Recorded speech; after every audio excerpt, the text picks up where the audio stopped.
आज हम बात करने वाले हैं ह्यूमन डाइजेशन सिस्टम। कभी आपने सोचा है कि हम जो भोजन करते हैं वो कहाँ पर जाता है और जो हम जितने कार्य करते हैं वो ऊर्जा हमें कहाँ से मिलती है। चलो आज मैं आपको बताता हूँ कि ये सब क्रियाएं कैसे होती हैं। हम जो भोजन करते हैं उसमें बहुत सारे पोषक तत्व होते हैं, जैसे कार्बोहाइड्रेट, प्रोटीन, विटामिन, वसा, खनिज। ये सभी जटिल पदार्थ होते हैं और इन जटिल पदार्थों को सरल पदार्थों में तोड़ा जाता है। इस क्रिया को हम बोलते हैं पाचन क्रिया, और ये पाचन क्रिया हमारे मुख से लेकर गुदा तक संपन्न होती है। मुख से हम भोजन को ग्रहण करते हैं तथा गुदा के द्वारा अपशिष्ट पदार्थों को शरीर से बाहर निकाल दिया जाता है। तो ये जो क्रिया होती है ये पूरी आहार नाल के द्वारा संपन्न होती है। आहार नाल जो मुख से लेकर गुदा तक फैला है।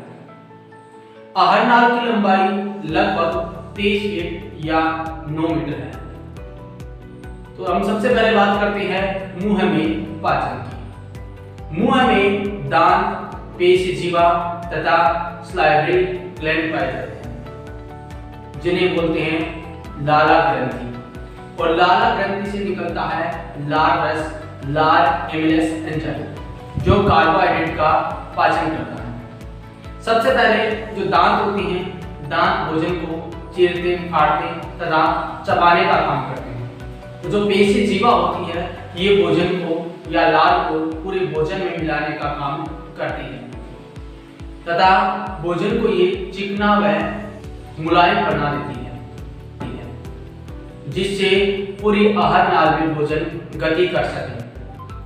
अब भोजन मुख से पहुंचता है ग्रसिका में। ग्रसिका में श्वास नली तथा आहार नाल ग्रास नली दोनों खुलती है। जब भोजन जाता है ग्रास नली में तो जो श्वास नली होती है उस पर एक केप होती है जो ऊपर आ जाती है, उसको बंद कर देती है तथा भोजन चला जाता है ग्रास नली में। ग्रास नली में भोजन कर्माकुंचन गति के द्वारा आगे पहुंचता है। इसका आस्तर बहुत ही कोमल होता है। पूरे आहार नाल में भोजन कर्माकुंचन गति के द्वारा ही आगे चलता है। इसके बाद में भोजन पहुंचता है आमाशय में। अब बात करते हैं स्टोमक में पाचन यानी आमाशय में पाचन। जब भोजन ग्रास नली से आमाशय में आता है तो आमाशय में पाई जाती है जठर ग्रंथियां, और जठर ग्रंथियों से निकलता है जठर रस, जो हाइड्रोक्लोरिक अम्ल यानी HCl तथा सलिस्मा और पेप्सिन एंजाइम का मिश्रण होता है। हाइड्रोक्लोरिक अम्ल भोजन को एसिड प्रदान करता है यानी अम्लीय बना देता है। कई बार ज्यादा अम्ल का स्राव होने से हमें एसिडिटी की समस्या उत्पन्न होती है, जिससे हमारे पेट में जलन महसूस होती है तथा हाइड्रोक्लोरिक अम्ल पेप्सिन एंजाइम की क्रियाशीलता को भी बढ़ाता है। पेप्सिन एंजाइम जो प्रोटीन का पाचन करता है तथा सलिस्मा जो आमाशय की कोमल आस्तर के अम्ल से रक्षा करता है। जब यहाँ से भोजन 1 से 1.5 घंटे तक भोजन का लगातार मंथन होता रहता है, लगातार उसका पाचन होता रहता है। जब भोजन आमाशय से स्टोमक से छोटी आंत स्मॉल इंटेस्टाइन में जाता है। जब आमाशय से भोजन छोटी आंत में स्रोतांत में जाता है तो इसमें अग्नाशयिक रस तथा यकृत से निकलने वाला पीत रस मिल जाता है। अब बात करते हैं यकृत की। यकृत जो मानव शरीर की सबसे बड़ी ग्रंथि है। यकृत में होता है पित्ताशय और पित्ताशय से निकलता है पीत रस। ये पीत रस का कार्य होता है कि भोजन को क्षार के माध्यम बनाना, यानी आमाशय से जो भोजन अम्लीय आया था उसको क्षारीय माध्यम में बनाना, जिससे कि अग्नाशयिक रस से निकलने वाले एंजाइम हैं उनकी क्रियाशीलता बढ़ सके तथा साथ में ही जो पीत रस होता है वो वसा की बड़ी गोलिकाओं को छोटी गोलिकाओं में इमल्सीकरण कर देती है, जिससे एंजाइमों की क्रियाशीलता। अब बात करते हैं अग्नाशय। अग्नाशय जो कि एक मिश्रित ग्रंथि है। इसके बाह्य स्राव से अग्नाशयिक रस निकलते हैं, जिसमें एमिलेस, ट्रिप्सिन तथा लाइपेज नामक एंजाइम होते हैं। लाइपेज जो कि वसा का पाचन करता है, ट्रिप्सिन जो कि प्रोटीन का पाचन करता है तथा एमिलेज जो कि कार्बोहाइड्रेट का पाचन करता है। ये सभी एंजाइमों के द्वारा पोषकों का पाचन करके छोटी आंत में भेजा जाता है।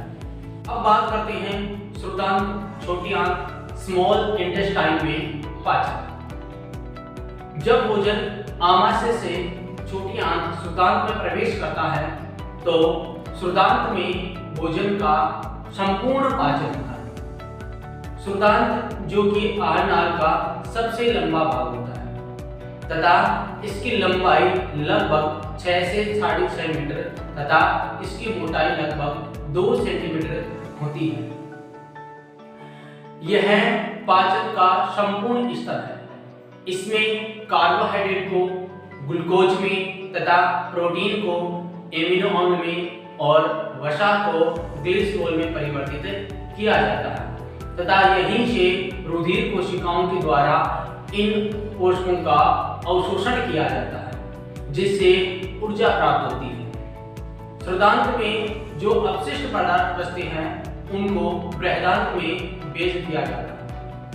अब बात करते हैं बृहदांत में पाचन। बृहदांत जिसका नाम बृहदांत बड़ी आंत इसलिए रखा गया क्योंकि इसकी मोटाई है वो लगभग 3 सेंटीमीटर होती है, यानी छोटी आंत से मोटी होती है, लेकिन इसकी लंबाई श्रुतांत से कम होती है। इसकी लंबाई लगभग 1 मीटर होती है तथा इसमें जल का अवशोषण किया जाता है। जो अपशिष्ट पदार्थ आता है उसमें से जल का अवशोषण कर लिया जाता है।